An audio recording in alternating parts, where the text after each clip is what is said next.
Welcome to the Jill on Money Show. It is Friday, December 1st, and we are here trying to help you make better financial decisions. And the way we do that is we encourage you to go to our website, jillonmoney.com, jillonmoney.com. And when you go to that website, it is populated with all sorts of great stuff. All that content lives right there on our website. And there are podcasts, there's radio show, there's videos, there's my books and resources, everything that you could ever want. Also on the website is a way for you to join our Jill on Money live community. I just think that this has been so much fun for me and Mark. We just introduced it this year and we've had such a great time interviewing people for the pod, but also this extra service allows us to add video and have live webinars, and you can join that. And so if you would like, you could pay $35, and for $35, you will have the chance to join that webinar for 4 different times in the 12 months ahead. If you want, you can also do what are we doing? $10 we're doing $10 quarterly or $35 for the year, and only for a little bit longer. Because why? Because Mark's going to really feel like he has to raise the price. He's taken on this huge obligation, a new home. And so he's going to make you help him pay for that. Anyway, the next webinar that we will be hosting, it's so exciting. It's year-end tax and financial planning. This is the time you can make a difference in your life. You definitely have to join us. The next planning session with Dan Forbes is going on December 6th, 7 Eastern time. Dan is a guy who I trained personally in New England when I owned a financial planning firm. He is a CFP in his own right, has his own company, bigger probably than the company I ever owned. And he's going to help walk you through what you need to do. So that is just next week on December 6th, 7 Eastern time. Join Jill on Money Live to be part of that. Okay. I'm breathing now. Okay. Here we have a question that I always love to answer. This is from Anonymous. Hi, Jill. I love the show. Thanks for all you do and the time you put into helping people. Okay. We'll try to be detailed, as I know you don't appreciate when people don't give you enough content. It's not that I don't appreciate it. I just want to answer the question. Here it is.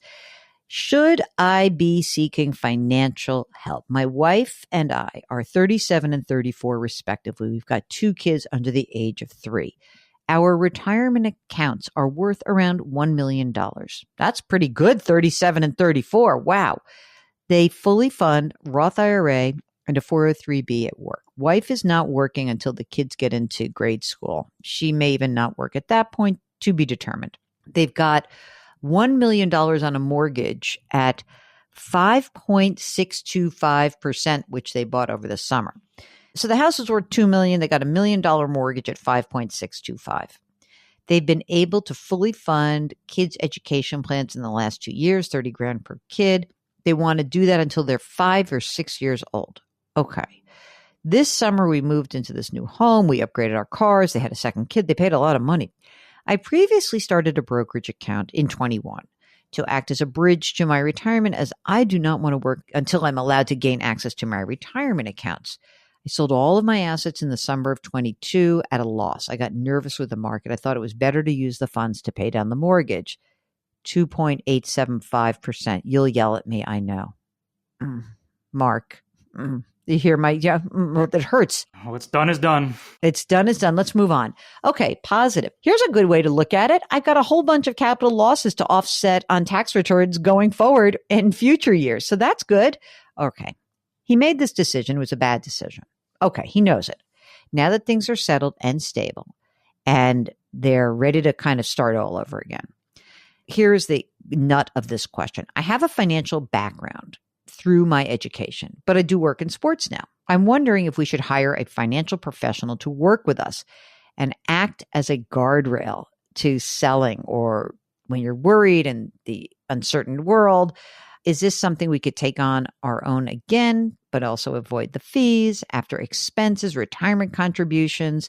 They've got around, oh my gosh, I thought I read it wrong. I thought it was, but they've got about $10,000 a month to invest. Their income is $650,000. Look, Anonymous, you just saw in real time the danger sometimes of being left alone. Now, that doesn't mean you're going to hire the best advisor who's going to time the market. But what they're hopefully going to do is prevent you from making that mistake again. So I think I would turn it around and say, if you don't really trust yourself, if you're feeling anxious about your own ability to hold the line, then I would talk to a financial advisor or financial planner.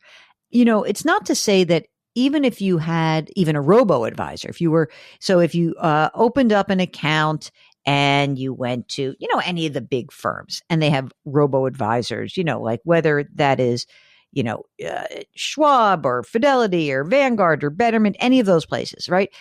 They, of course, have robo-advisors there, and you could just blow out of the account on your own anyway. But sometimes when someone else is doing it, you have one extra bit of a barrier to do that. And maybe that's enough.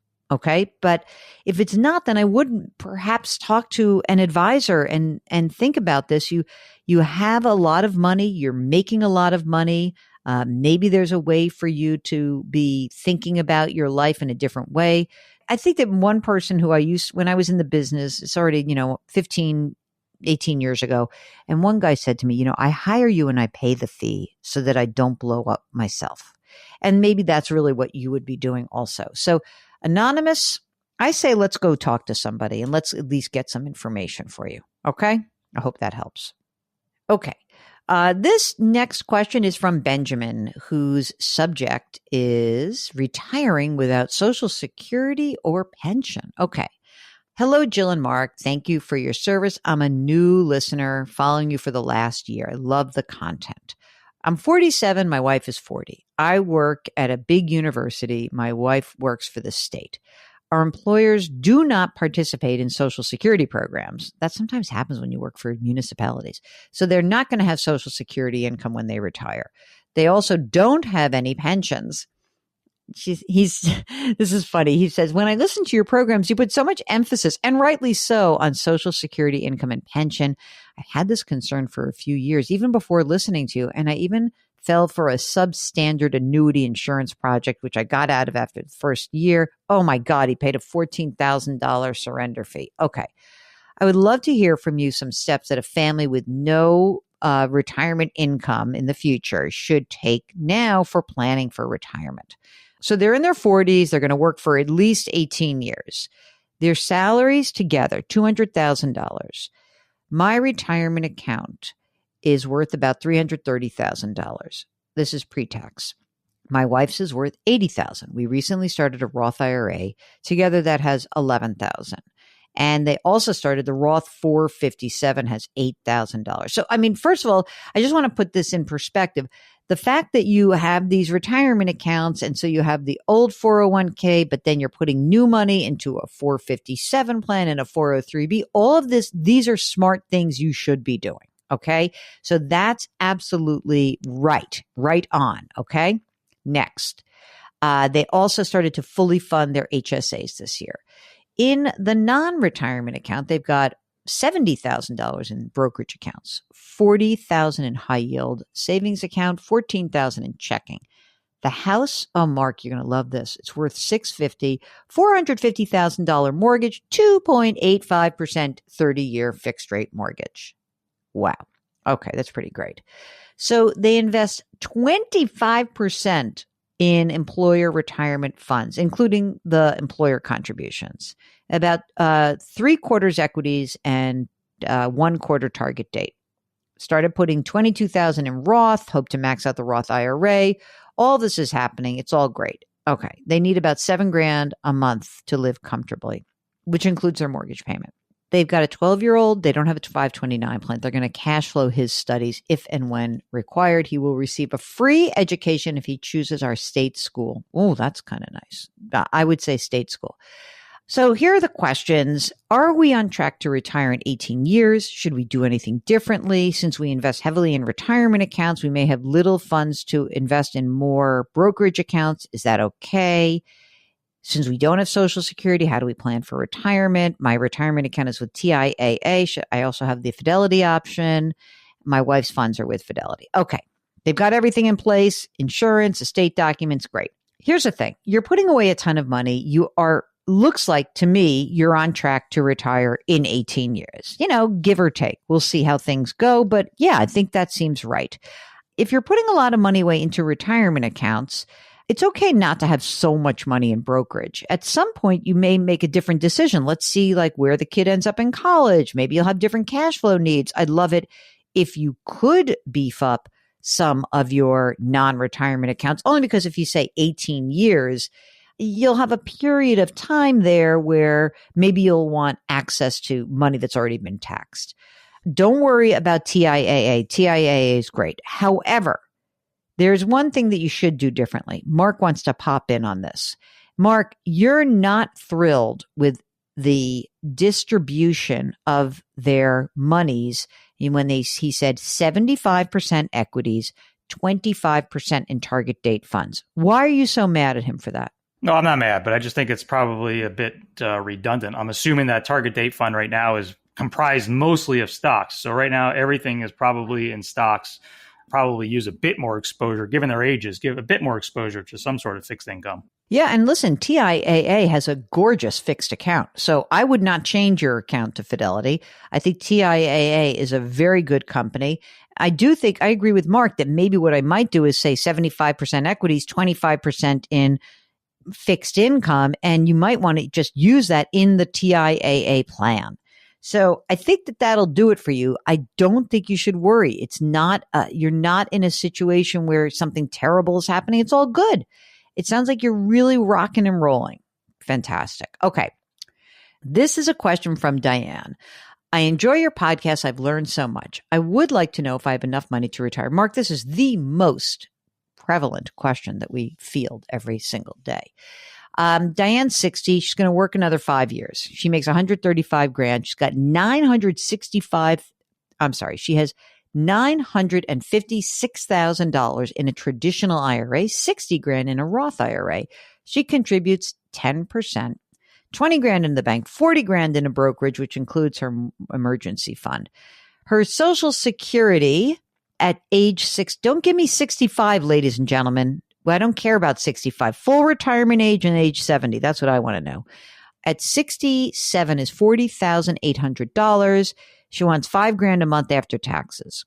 I plan on spending my retirement money. No legacy, no inheritance. My husband is retired. We keep our money separate. We owe around $120,000 on our home at 2.65%. Home is worth about 375 grand. Husband takes care of the mortgage. I mean, I don't know. It sounds like you're fine for retirement. When you're 65, if you're going to retire at 65, then you'll pull some money out of your traditional IRA until you reach your full retirement age. Once you're at your full retirement age, you'll have your 40 grand. You'll pull another 10 or 15 grand a year out of your traditional IRA, and that'll be your $4,500 or $5,000 a month after tax that you need, and you're done. Super duper. This is kind of crazy, Mark. This is the question that makes me absolutely bananas. Another question. This is the last thing. What should I be investing in? I currently have my retirement invested in a money market earning 5.25%. That's it. I'm not saying that's it for your money market because that's a good rate, but that's the only investment you have is a money market. Did you do a little market timing? The market was down. I'll take the money out and I'll lock in my 5.25%. What happens when the stock market comes back? What happens, for example, like you've just missed an amazing run in the month of November? For all of you people who are like, oh, I want to have 5.25%, do you realize that the S&P is up 19% this year? Even the bond market has done terribly. Like even the bond index is up 1%. So I cannot understand why people, I can understand. I want to make sure that you are guarding against this instinct where you say, oh my God, I can absolutely get a guarantee of 5.25%. Why wouldn't I do that? And the answer is because you don't know when things are going to turn. And how are you going to make that decision? And what's going to happen when interest rates go down? And what's going to happen after the fact when all of a sudden you're going to be sitting there with an account and it's paying 2% and the market's up? No, just no. I am worried about these types of conversations that we've been having with people. I really am. I don't know what to say about market timing, except to say that it feels good in the moment. You feel like a hero. And I don't think that what should you be investing in? You should be investing in a diversified portfolio that will allow you to earn some money when stocks go up and minimize some of it when they go down. And boy, I sure do hope that we can convince you to get that money allocated as quickly as possible. I'm going to say probably not, but okay. All right. So that is it. No market timing, gang. If you're sitting with money in cash and you don't know how to get that money working for you, we can help you out. Just go to jillonmoney.com, click the contact us button, and Mark will do everything else if you want to come on the air. It's so much. If you're especially in that situation where you're in cash and you're worried and you don't know how to get out, then I believe that we can really help you. All you need to do is just complete the form, come on the air. We'll get you where you need to go. So that's it. That is the program, and it is Friday, so don't forget we do our business on Friday. Our music is composed by Joel Goodman. Mark Talercio is our executive producer and king of all things web. We're distributed by Odyssey. Do me a favor and put your hands metaphorically on someone's back. Change your work, change your wealth, change your life. Thank you for listening, and we'll talk to you tomorrow.